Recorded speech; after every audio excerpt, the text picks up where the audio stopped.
ঘুষ নেয়ার অভিযোগে সহ শিক্ষকের করা এক মামলায় নারায়ণগঞ্জের শিক্ষক শ্যামলকান্তি ভক্তকে কারাগারে পাঠিয়েছেন আদালত। বিকেলে নারায়ণগঞ্জের জুডিশিয়াল ম্যাজিস্ট্রেট আদালতে আত্মসমর্পণ করে জামিন চাইলে আবেদন নামঞ্জুর করেন বিচারক। এর আগে এই মামলায় শ্যামলকান্তির বিরুদ্ধে গ্রেপ্তারি পরোয়ানা জারি করে আদালত। এই মামলাকে ষড়যন্ত্র হিসেবে আখ্যায়িত করেছেন শিক্ষক শ্যামলকান্তি ভক্ত।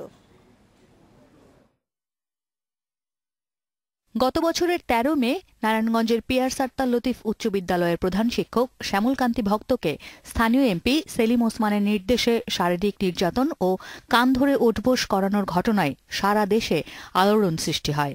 ধর্মীয় অবমাননার অভিযোগে শিক্ষক শ্যামলকে চাকরি থেকে বরখাস্ত করে বিদ্যালয়ের পরিচালনা পর্ষদ।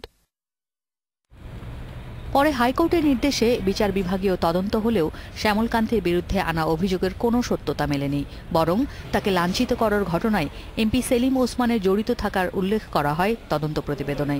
মঙ্গলবার এই লাঞ্ছনার জামিন পান তিনি। এদিকে কান ধরে উঠবোসের ঘটনার পর শ্যামলকান্তির বিরুদ্ধে ৩টি মামলার আবেদন নারায়ণগঞ্জের আদালতে জমা পড়ে।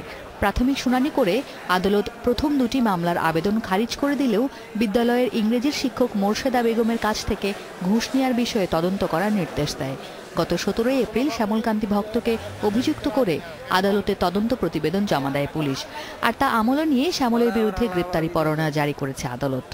তার বিরুদ্ধে ঘুষের ধারা এবং আত্মসাতের ধারা, দুইটা ধারাই প্রমাণিত হওয়ায় আদালত সন্তুষ্ট হইয়া তার বিরুদ্ধে ওয়ারেন্ট ইস্যু করে। ওই সময় দীর্ঘদিন কোর্ট বন্ধ, স্কুল বন্ধ ছিল। সেই সময় এই যে এই ঘটনা, সেটা আদৌ সত্য না। আর এখন যেহেতু তার বিরুদ্ধে গ্রেপ্তারি পরোয়ানা জারি হয়েছে, এখন আমরা এই বিষয়টা নিয়ে আইনি লড়াই আমরা করব। ঘুষ নেওয়ার অভিযোগের এই মামলাকে উদ্দেশ্যমূলক দাবি করেছেন শ্যামলকান্তি। এই মামলা দায়ের করছে মানে আমাকে প্রেসার ক্রিয়েট করা বা আমাকে হিয় প্রতিপন্ন করা, এটাই তার মূল উদ্দেশ্য। আমি এখানে ন্যায় বিচার পেলাম না। একজন প্রভাবশালী ব্যক্তির কারণে আমাকে এইভাবে ফাঁসানো হয়েছে এবং এটা ছিল সম্পূর্ণ পূর্ব পরিকল্পিত।